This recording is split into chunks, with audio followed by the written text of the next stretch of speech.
right, it's almost time again to experience Miss Universe. And it feels like we've been so out of touch with all these events because, it's been lockdown. We've not had any events. Last year, Miss South Africa was virtual, and that was also a bit of an adjustment. But Miss Universe is just one of those big ones that we always look forward to. I think it's because we are such remarkable title holders. It's almost like the World Cup. So our hopeful for this year is Natasha Joubert. She joins me on the line. Natasha, great to have you on the podcast. Thank you for having me. Thank you so much. It's wonderful. Good to chat to you again. I know we spoke sometime last year as we were moving up to Miss South Africa. I think you were in SANDTON at the Radisson. There was something happening there. Yes, that was our first trip. Well, Natasha, I've got to ask you to kick off. How are you doing? What have you been up to since you've finished Miss South Africa? It's busy, I'm not going to lie. Since I've been appointed as Miss Universe South Africa, we immediately started prepping. So there's a lot that goes into something such as Miss Universe. So it's not only, the stuff that people think we do, which is the walking and the bikini strutting. There's a lot more going on. So we are busy with fittings, it's life coaching sessions, it's prepping from the inside out. So it's keeping me busy. And obviously alongside that, I have my own company called Natalia Jefferys, which is a big part of my campaign and project for Miss Universe. So that's also keeping me busy. I'm actually shooting the new collection on Wednesday. So I am really, really busy, but can't complain. Absolutely love it. Well, Natasha, it sounds like you've got no time to be locked down anywhere. You are on the go. You're very busy. And 16th of May, 2021 is when Miss Universe takes place. You've already mentioned you're preparing for it, but what is it that you're preparing for? Is there a physical event? Is this going to be virtual? Is this still sort of very much up in the air? I would say it's up in the air. To be perfectly honest, we are still waiting for Miss Universe to confirm that themselves. So there obviously has been a few rumors going around, and before this one, actually a few more. But we are waiting, but I think we will really find out soonest. But I think it might be on their website that it is 16th of May, but we are still waiting to know where it is going to be held. But I believe it will be in person because what would Miss Universe be without actually being there and experiencing everything in person? Absolutely. And I mean, also from a viewer experience, I mean, I think you strutting in a ball gown or a bikini or answering questions in your living room just isn't going to be the same.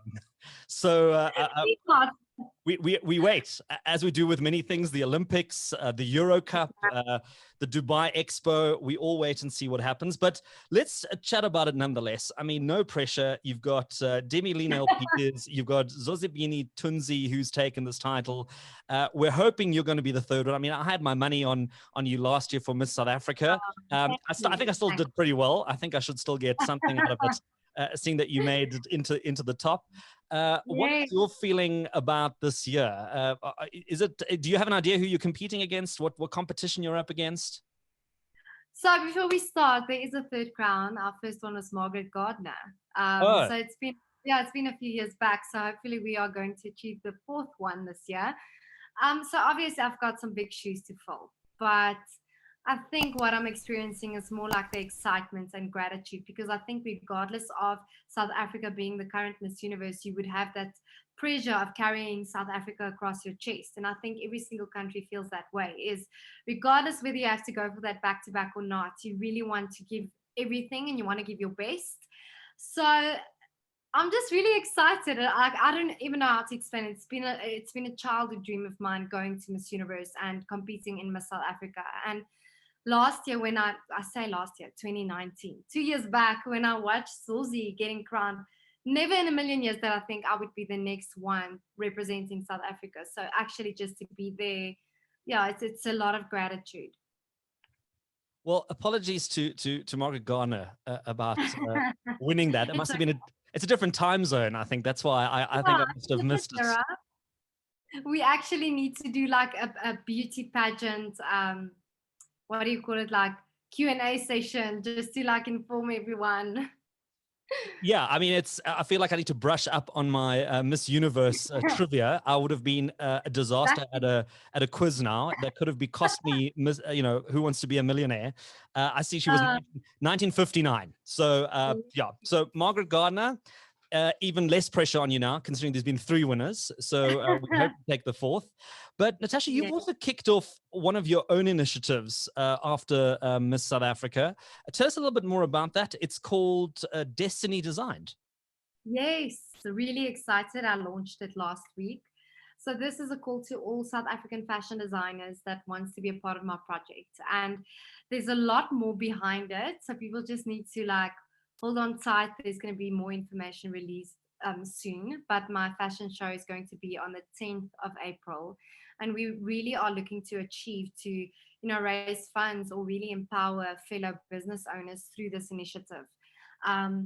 So this is something that's been stemming since I've been a child. I had to always find a way to fund myself or to be, sufficient and independent. And through that, I actually discovered my passion for fashion designing. And I just feel like there are so many fellow South African designers out there, especially during this time, struggling a lot. And I would love to empower them through this initiative. Well, can you give us a little bit more detail? I mean, how does it work? I know that your business, Natalia Jefferys, is a fashion designer sort of business, so it's in the fashion space. Yes. What are you hoping to do with this? So we are doing a virtual fashion show, and all the pieces that are going to be there, I think it will be around 20 pieces. We are going to put it on auction, and all funds raised, we are going to donate to a non-profit organization or to maybe the business owners themselves. So through this initiative, we are actually launching also a line, but I can't share too much about that yet. But we are also launching a line that's going on Shop Miss South Africa. So this is something I really wanted to take my passion and also my purpose and combine the two. So I couldn't think of anything better than to do fashion designing, but also empower businesswomen, because I really want to speak about entrepreneurship during Miss Universe. And I want to speak about how important it is for women to take up in that certain area in the industry. So yeah, really, really looking forward to it. And it's going to be crunch time because we don't have a lot of time left before the actual Miss Universe pageant. Yeah, I mean, it's just around the corner. And I know that we're also preparing the other 2 Miss Africa finalists for, is it Miss World? And then Miss also World is international. Okay, and how did you split that up? How do you decide who goes where? And is there a bit of a strategy involved in that, or is there a very set criteria? No, I think there's a strategy that goes with it. But luckily, the organization just sat with the goals. We really had a discussion on where do you see yourself and why, and what would you like to achieve going there. And I think afterwards, they just looked at every single competition as quite different, and they just looked where would each girl, so Shudu, where would Toto, and where would I maybe suit best. And that's the way they kind of placed us. And I'm really, really happy because Miss Universe has been a lifelong dream. So yeah, really, really happy about that. But yeah, Miss Supra, Miss World will be later on. We don't know exactly when. So Miss Universe is up first. So yeah, no pressure. Well, I mean, it's an exciting opportunity, and I think if Elon Musk has his way, we might be able to add Mars to one of the final destinations. In future, not right now. I don't think it'll be ready for May, but maybe in the next 10 years, we'll be able to host Miss Universe somewhere in the universe as opposed to just on Earth. Imagine. But Natasha, before we close off, I mean, a Miss Universe is all about that last Q&A that you have to do, that sort of critical question that the judges ask. And I'm going to put on my Miss South Africa judge / Miss Universe judge hat, cough, cough, hint, hint. And I'm going to ask you a question. You're going to have 90 seconds to answer it, unprepared. We haven't discussed this beforehand. And let's see if you can give it a warm-up shot. I'm just going to get my Miss Universe music ready here.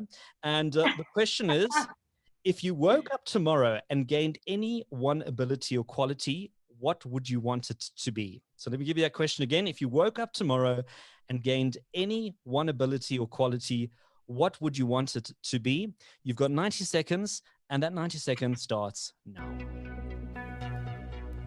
I would be lying if I didn't say I want to wake up with the ability to be Miss Universe, so to be the crown, because I think with that, there's so many qualities that comes with it, whether that's leadership, whether that's through empowerment, and just, being that woman that steps on the platform to, change lives and to really make an impact and speak about things that are important.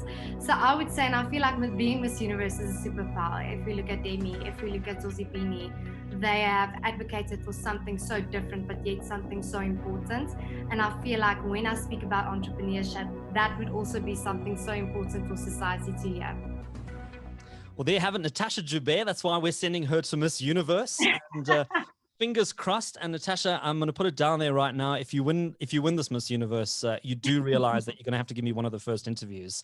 As you step off the stage, I don't know if I can be there in person. I don't know where it is or how it's going to happen. So I'm going to have to settle for Zoom, but we're all used to that now. And exactly, I'm used to that. Natasha, I wish you all the best for the preparation and the road ahead. And maybe we still get to chat before you go, depending on the dates and how things develop. But if we don't, I do wish you all the best. And as I say, I'll chat to you those few minutes after you step off with a crown and own it for South Africa. And I'm sure the whole nation's hopes and beliefs are with you. And I wish you all the best for it. Thank you so much. We'll chat soon. Definitely.